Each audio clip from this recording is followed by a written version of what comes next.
Right Worshipful Dibrell, tell us about your year as Grand Master in 2001. It was an exciting year for me, but service as Grand Master starts a lot earlier than the year that you're installed.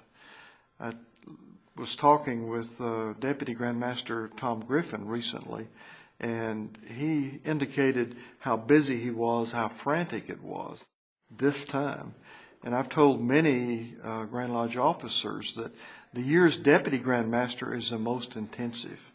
That's when you're doing all the real work. When you're a Grand Master, you're simply executing those plans. If you have planned well, then being Grand Master is really a piece of cake. You're just executing what you had planned. You deal with opportunities as they arise.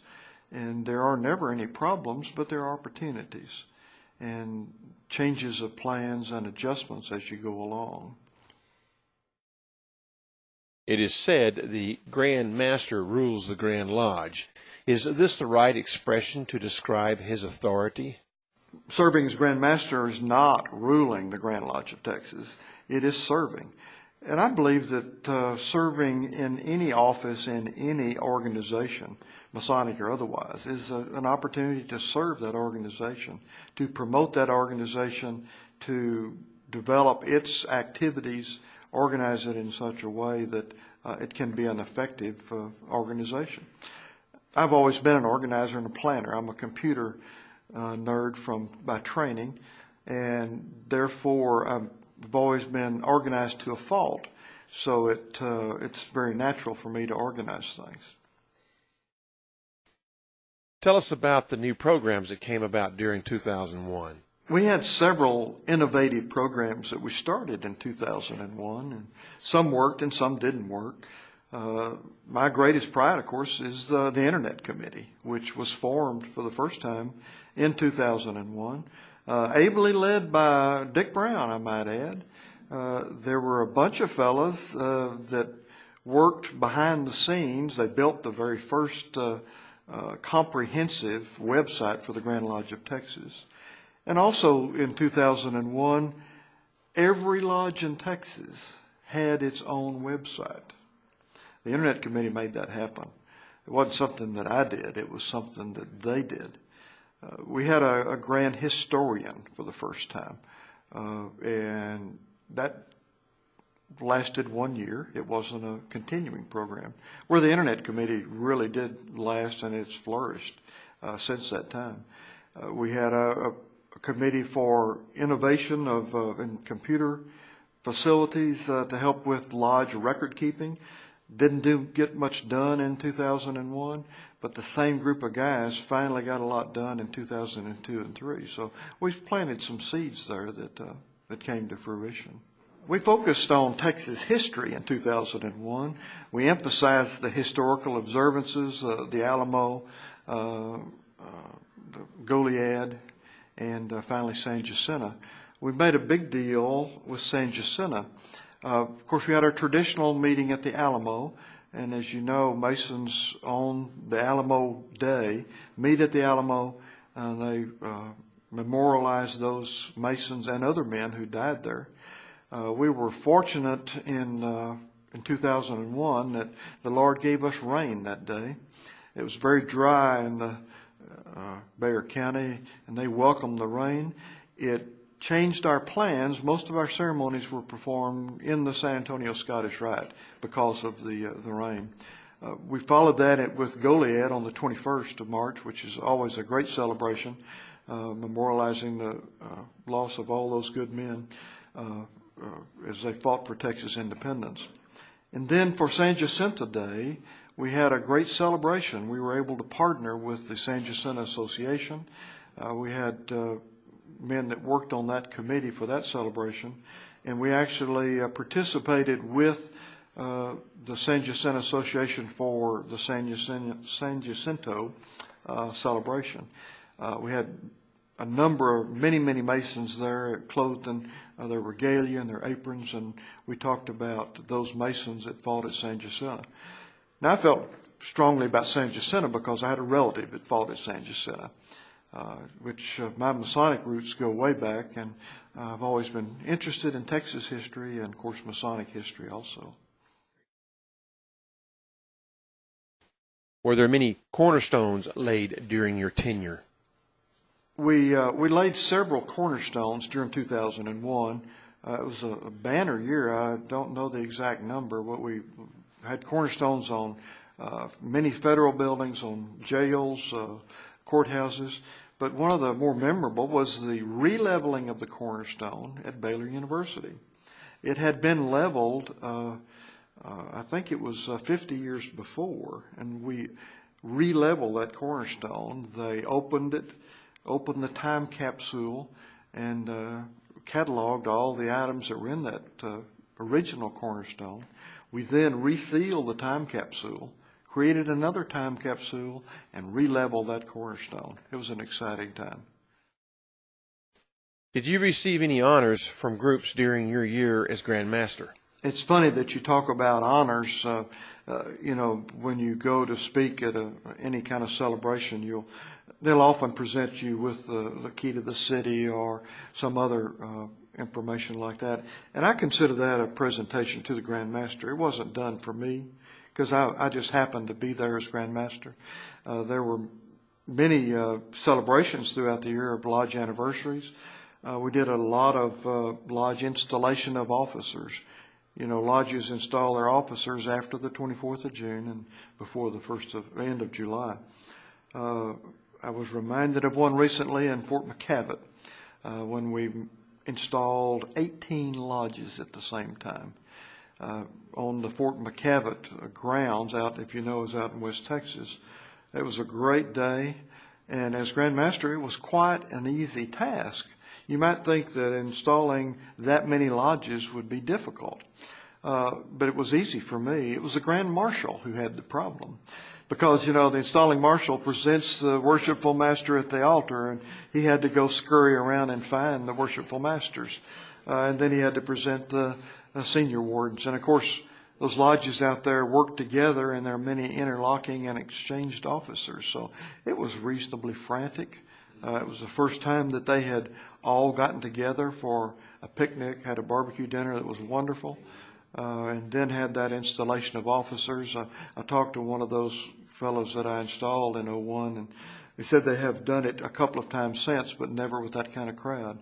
They remember it well, and they're so appreciative. But gosh, just because it was 8 or 10 hours from Dallas, it just meant we had a long way to go to get started. What about the future of Masonry? How do you perceive its outlook? Trying to look to the future is really difficult. I don't know if you know or not that I serve on the Masonic Renewal Committee. It's a committee of the Conference of Grand Masters of North America. And our job is to develop materials for Grand Lodges and for constituent lodges. We focused in the last couple of years, and I'm chairman of that in 2007, we've developed several programs for mentoring and for developing new leadership skills and planning skills to try to give Grand Lodges some tools to help in their leadership training. One of the things that we've discovered are the generations, and we've identified through Putnam's book and some others that there are distinct generations that react differently. The traditionalists are those that were born before 1946, and they are very structured. They believe and follow the leader. They do exactly what they're told without question. The traditionalists usually have 1 or 2 jobs in their lifetime. They lived in one place. They had one wife. The divorce rate was like 5% for the traditionalists. And then came the baby boomers, those born after 46 and before 1960. And the baby boomers brought us the 60-hour work week. They were so devoted to making more money. They wanted it now, that they were willing to work 60 hours a week if necessary. And so they didn't have time for Masonic organizations or service organizations. They also had a divorce rate of about 55%. Okay, there's a message there. They moved, they changed jobs a lot. They were willing to change for more money. That was their major motivation. The next generation are the Gen Xers, and they are the results of the baby boomers. They're latchkey kids. They grew up in single family homes. They probably had a mother that raised them and not a father, or a father and not a mother. Most of them didn't have a good role models.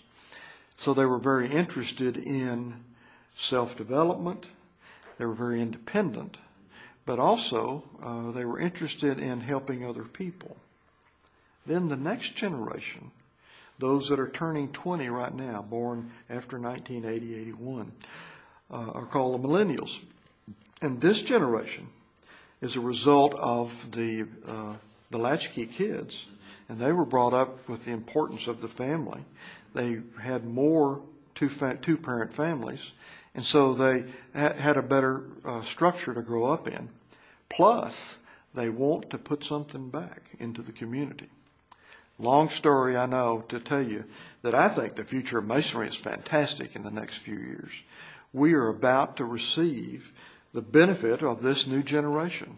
These young guys that are joining the lodges today, and they don't want to just join and not do anything. They want the lodge to do something. They don't want to sit there and like our fathers used to do and say, we didn't do it that way before. They want to get out in the community and do something. Now, they sometimes are a little overzealous, and they need to understand the rules that we operate within. But gosh, what kind of enthusiasm is that going to bring us? I believe the future of Texas Freemasonry is vibrant. I think it's going to be wonderful, and I'm excited to look forward to it. I know you are proud of the contributions you have made for the Grand Lodge. Can you tell us about them? I'm really proud of the Grand Lodge Assurance Program, and mainly because nobody knows I did it, okay? And I want your history to know that I did it someday, because it was good. The second thing I did was the Warden's Retreat Program. When I was on Joe Region's planning team. Joe Region was Grand Master in 97, and we talked about the need for better lodge leaders and how were we going to develop lodge leadership. This was the early days of the internet, and I discovered on the internet through some conversations that the Grand Lodge of California had a training program for lodge officers called the Warden's Retreats.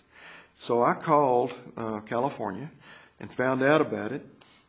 They were having a retreat in March, as I recall. So my wife and I flew to California.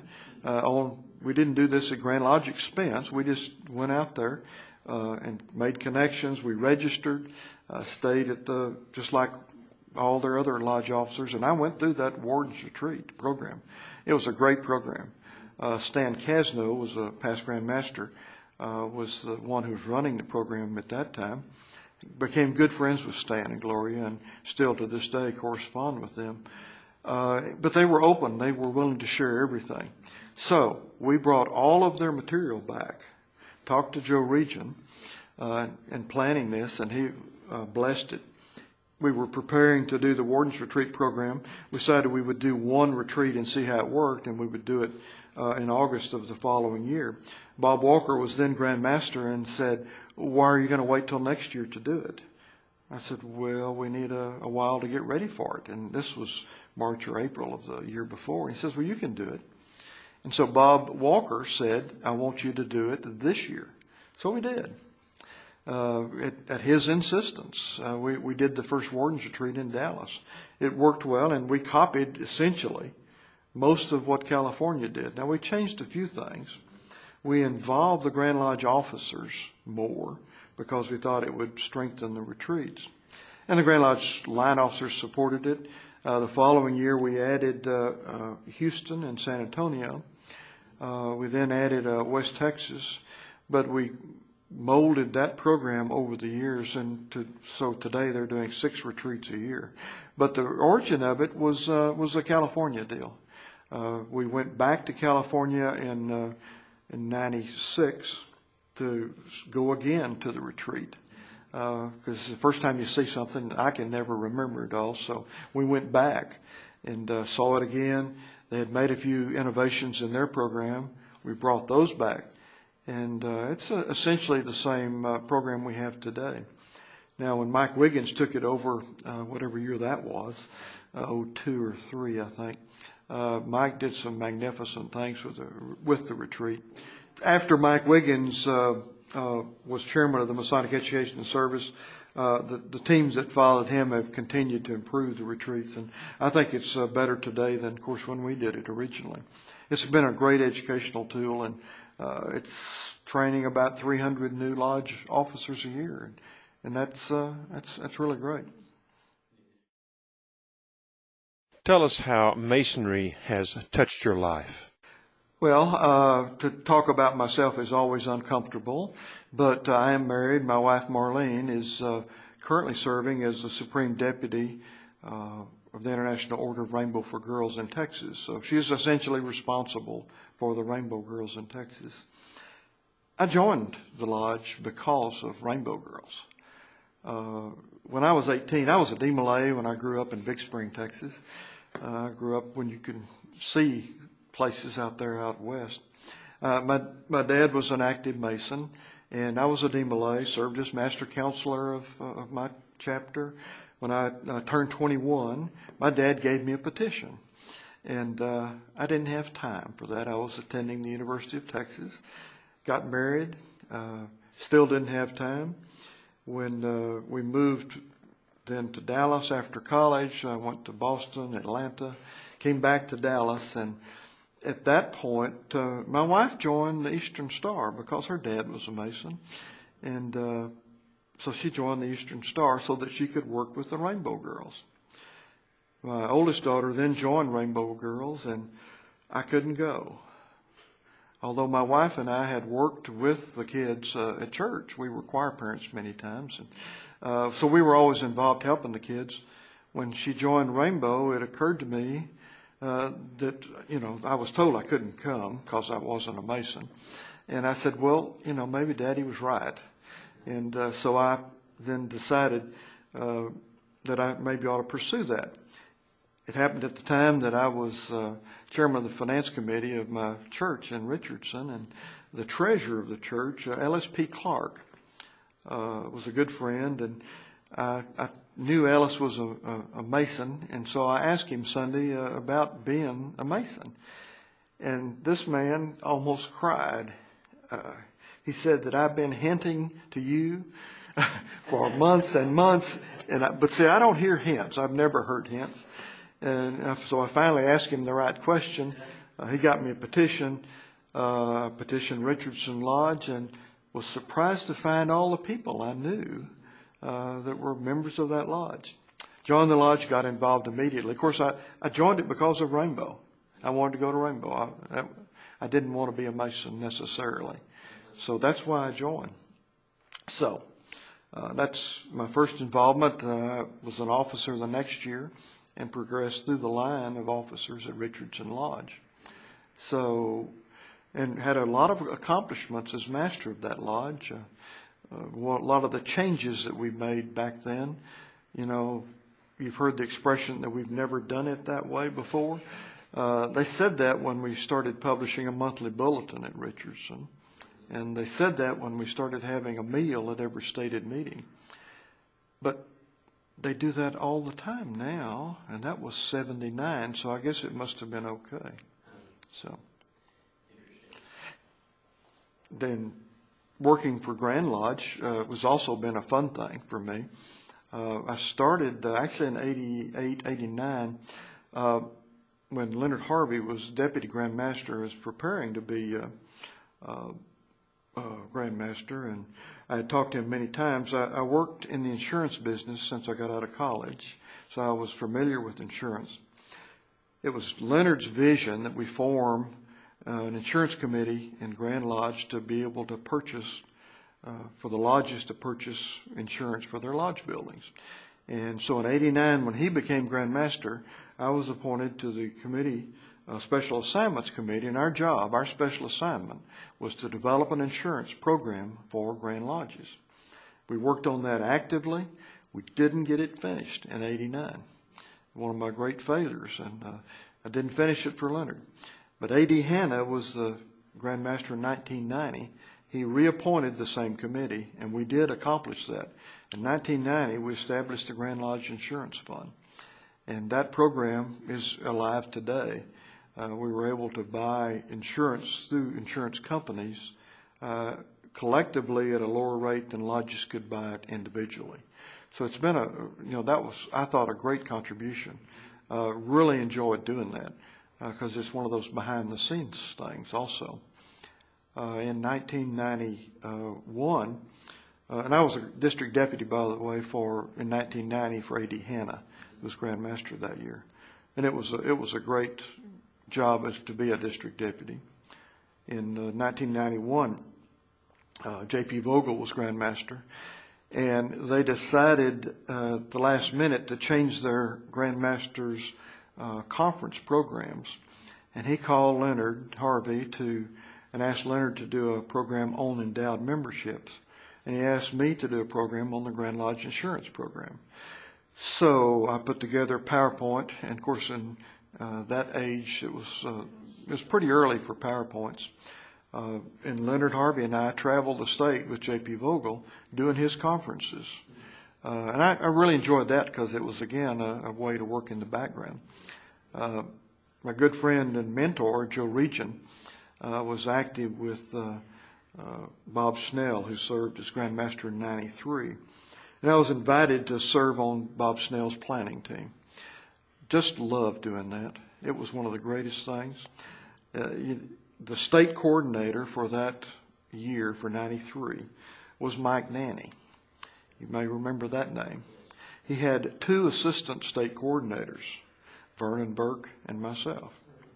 So Vernon and Mike and I, and also actually Ron Park and Orville O'Neill was part of that team. We traveled the state with Bob Snell, keeping up with him. And so that was, again, another chance that I got to work behind the scenes in doing things. And now that Bob's gone, I can tell you that I wrote all of his speeches for him. All the articles, his Grand Master's messages in the magazine, he would always wait until the day before it was due. He'd call me and we'd talk about what he wanted to talk about. I would write something for him and fax it to him. We didn't have email. He would mark it up, send it back, and we'd end up with that. And so if you'll read the graduation speech at the Masonic Home and School for 93, it's one of my very favorite ones. And, of course, I've never been able to say that until after Bob's gone. He was a great guy. Give us a brief bio on yourself. Okay. David Benton Dibrell, born in San Antonio, Texas, 26 May 1938 at the Nix Hospital. My dad was a football coach and therefore moved around a lot, either positively or negatively. Ended up in Big Spring, Texas, where he decided he was tired of moving, and we settled there in 1947. He opened a sporting goods store and ran that until his death. Married my wife Marlene, moved to Big Spring also later than I did. We attended high school together, attended Howard County Junior College there in Big Spring, then the University of Texas in Austin. I have two daughters, Jody, who is a title examiner in Dallas, and a daughter, Jill, who is a director of music of St. Joseph's Catholic Church in Wilmette, Illinois.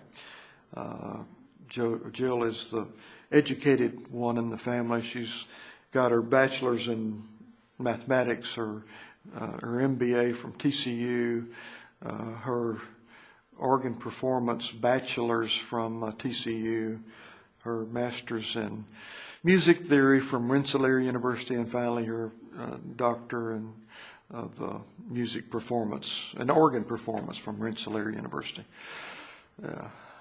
She likes going to school.